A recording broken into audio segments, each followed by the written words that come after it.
From the beginning, SANS has been a mission-driven organization. We want to make the world a safer place. At SANS, we've always had this focus on empowering cybersecurity professionals with the real-world, practical skills they need. Our courses, certifications, cyber ranges, college, scholarship programs, community resources, they all maintain the highest standards in the cybersecurity training and certification community. And as a teacher, as a mentor, it's so rewarding to have that role in making it happen. You'll get more value from a SANS class than any other training course easily.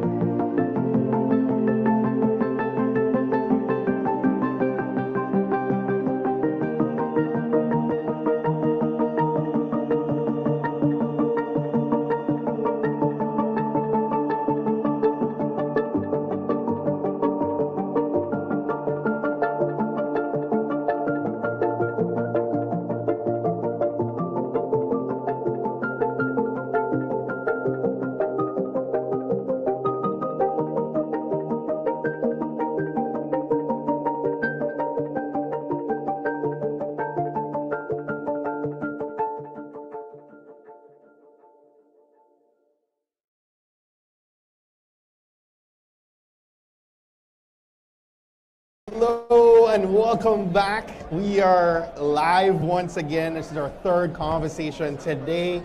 My name is Stephen A. Hart. I'm the Director of Content Marketing here at the SANS Institute. And we are broadcasting live right on the floor at RSA 2022. And we're streaming out to our SANS channels on YouTube, LinkedIn, and Twitter. So if you're here in San Francisco for RSA, we're going to invite you to come over to our booth at 3416-3416 and come say hello. But if you're remote across the world, we invite you to scan the QR code on the screen or click the link in the comment section to see the schedule of live streams that we have happening this week. And I would invite you to look at any of those conversations that you want to check out. There's set a reminder. You can go ahead and tap on that and be notified when we go live. That said, I am super excited to introduce our guest, Dr. Johannes Ullrich. Johannes, welcome. I just want to share here, Johannes is currently responsible for the SANS Internet Storm Center, what we call ISC, and the GIAC Gold program. And in 2000, he founded dshield.com, which is now the data collection engine behind the ISC. And his work with ISC has been widely recognized. In 2004, Network World named him one of the 50 most powerful people in the networking industry. Prior to working for SANS, Johannes worked as a lead support engineer for a web development company as a research physicist. He holds a Ph.D. in physics. His daily podcast, which I'm geeked up about as a podcaster, summarizes current security news in a concise format and is heard by millions all around the world. Dr. Ullrich, welcome. Thank you so much for joining me in the booth today. Thanks for having me. It's kind of exciting to be in such a live, large event again. Yes. Syncs of the energy here, so that's really nice to have these. Marked difference having been remote for so long, right? Yeah. So let's kick things off. One of the, our favorite things to talk about with you is the Internet Storm Center. Mm-hmm. And so I think it's a great place for us to start a conversation today. For those watching us remotely who don't know ISC, tell us a little bit about what it is. Yeah, so ISC Internet Storm Center, the name describes a little bit sort of the weather sensor, weather map for the internet. That's what we want to be a little bit, but really what it is, it's a community. That's what Internet Storm Center is all about. And I think it's best described sort of by looking a little bit at the origins. It's old. Actually, originally it started out as instance.org in 1999. Wow. Last century kind of thing. And it was sort of about bringing the community together, like around Y2K issues, far to affect security. And that's what we're still all about. We basically have the community, for example, participating in setting up sensors for us so we see what the attacks are out there. All the data we collect is immediately feedback to the community. We have tons of free data feeds and such that you can use. We have our handlers that write diaries. You know why we call it diaries? No. We don't call it a blog because back in '99 they didn't have blogs yet. So we call it a diary. And that's really what it's supposed to be. I like the term because it really describes in a diary. You write what you did today, what was interesting today. And that's sort of what Internet Storm Center is about. So to give you that heads up, that little bit advanced warning, what are you going to see today, and the tools to really help you address these issues. Johannes, have you been responsible for it since its inception? Yes, well, I joined SANS in 2001. Okay. So the prior years, there was like Stephen Northcott and a couple others that sort of started incidents.org and ran the site, and Matt Fear now and such that sort of started it all up and got it going. How has it evolved since then? Well, I think what really has evolved is we collect so much more data that we didn't have back then. Back when I started the shield.org, which was sort of joined in when I joined SANS, we just collected firewalls logs, which was a big thing back then. Remember, like Nimda and all of these warrants, we really saw them nicely. Now we rely more on honeypots. We look at a lot of the like web attacks. For example, we just had the Atlassian Confluence vulnerability, and we saw that hitting our honeypots. I saw the attacks coming there. And so that's really how it kind of evolved. We have a lot richer data, and also much larger community sort of collaborating with us. Wow. So if you're tuning in via LinkedIn or YouTube, we invite you to engage with us in the comments. Let us know where you're tuning in from. We love to see who's connecting with us and where you're located. Drop the city or the country in the comments and let us know. And if you have any questions, feel free to drop them there as well. But Johannes, Felina is a recent example of a vulnerability that kind of took us by surprise, right, over the Memorial Day weekend. Can you tell us a little bit about how ISC contributed to helping people deal with that threat? Yeah, so what we have in the Storm Center is what we call these handlers. So these are volunteers that we handpicked, and in particular here, Xavier and Didier, they have very similar names. They got both from Belgium, I guess. That's making their names kind of similar. But you may be familiar with Didier's work. He created a bunch of tools to sort of analyze office documents. And he was really in a great position here to help us out, figure out what this vulnerability was about, how to detect it, how to analyze some of the documents. So, for example, we had some write-ups about when you receive a document includes the vulnerability. How are you going to figure out what URL does it pull its actual payload from? Did he expanded some of his tools that he makes available freely to make that easier? We also then provided some advice very early on, even before Microsoft came out with it. What are some of the workarounds that you may apply to it? So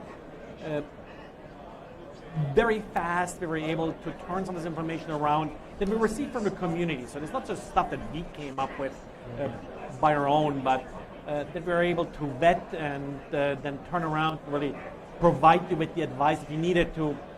Well, it was sort of just the Memorial Day weekend here, so Tuesday when you came to work, so you were all set. We actually even had like a little PowerPoint deck that you could use to brief your boss. So that's some of the things that we provided there. It's really thoughtful.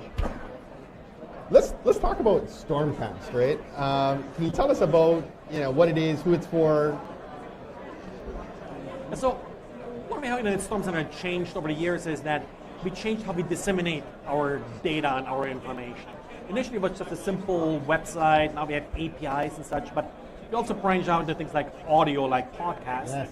And the StormCast that I'm doing pretty much every workday, the way I describe it is it's supposed to make you sound smarter when you come to work in the morning. So I typically record it in the evening at the end of the day, which means it's ready for you for your morning commute. So it's fresh. It's fresh. It's 5 minutes. So even if you have a fairly short commute, like these days from your bedroom to the coffee maker back to your office, you have time to listen to it and sort of get a brief overview of like the top 4 or 5 stories it usually comes down to that matter that day. And I focus on things that may impact you. So it's less politics or stuff, but it's things like, hey, what patches are important right now? What attacks are currently running? So that's what I'm focusing on. I love that. I mean, that's fresh, that's valuable, it's concise, and you get it in audio, and I think you've done a fantastic job with that over time. How long has that been going? Oh, I think I'm now in the 11th year or something like that. It's hard to say. So it's out there for a while. Yes. Curious, as a podcaster myself, how many episodes of StormCast do you think there's? It's about, I think, 250 workdays per year, so it should be like in the 2,500, 3,000 episodes or so. Wow, that's remarkable. Listen, if you love podcasts as much as I do, and make sure you're subscribed, right? You may, when you listen to it, you probably realize in order to put this out every day, it's done simple, it's done easy. Yes. So, sorry, no fancy music as an intro. Right. Maybe we should fix that one of these days. But yes. Straight to the chase, and and of course also show notes that go with it, and I have links to these stories. And one thing I'm trying to focus on here, to go to the original link. So if there's a new event, to go to whoever discovered it, whoever did the original write-up of that particular event, to give you sort of the first-hand information that you need. That's really good. So I know tomorrow you're delivering a keynote here at RSA.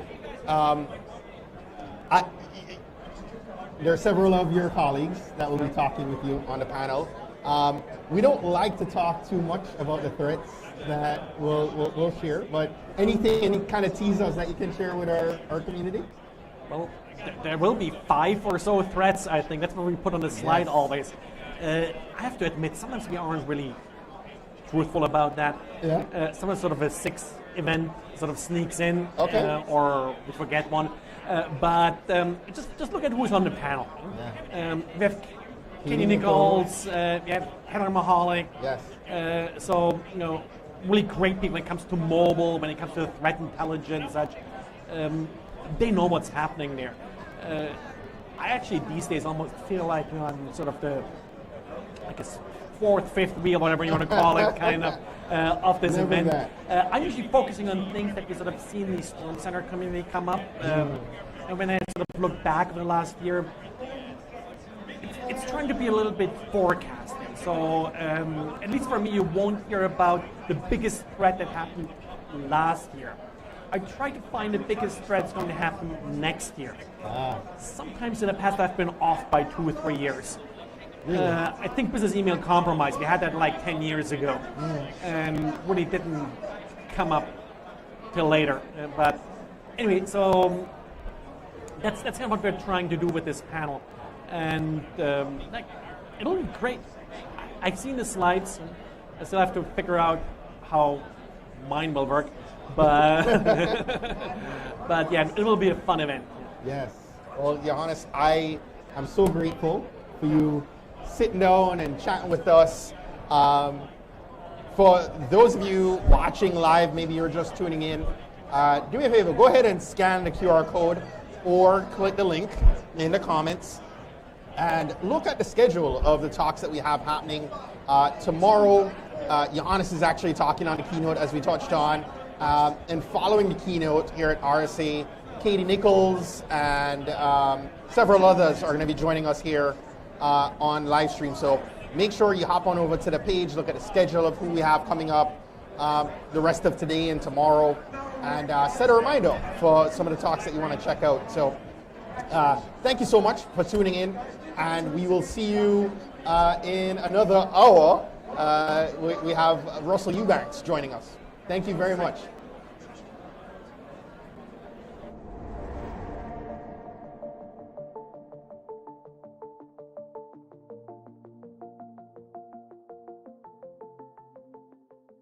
From the beginning, SANS has been a mission-driven organization.